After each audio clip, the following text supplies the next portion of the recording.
একটা সময় তো অনেক অপমান অনেক কিছু সহ্য করেছিলাম যখন আমার কাজকর্ম ছিল না। নিশ্চয়ই ওনার মধ্যে খামতি আছে, তাই ওনাকে নেওয়া হয় না। শ্রীলেখা মিত্রর অভিনয় ইত্যাদি সব কিছু এবং ইন্ডাস্ট্রি ইউজ করেনি, তো এটা আমার কাছে আর নতুন কিছু ব্যাপার নয়।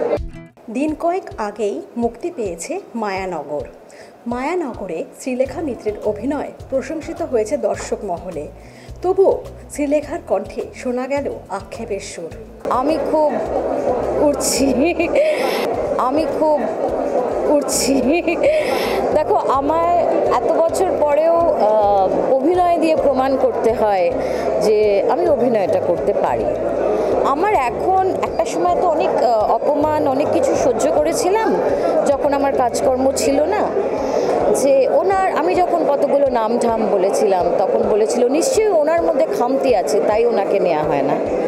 তো আমার মনে হয় এই ছবিটা উত্তর দিয়ে দিয়েছে। আর আমি বলছি না, সাধারণ মানুষ বলছে যে শ্রীলেখা মিত্রর অভিনয় ইত্যাদি সব কিছু এবং ইন্ডাস্ট্রি ইউজ করেনি, তো এটা আমার কাছে আর নতুন কিছু ব্যাপার নয়। আর আমি এত ভালো একটা ছবি করেছি, হ্যাঁ এরপরেও আমাকে কাজ করতে হবে, কিন্তু এই ভালো ছবিটা করার পরে আমার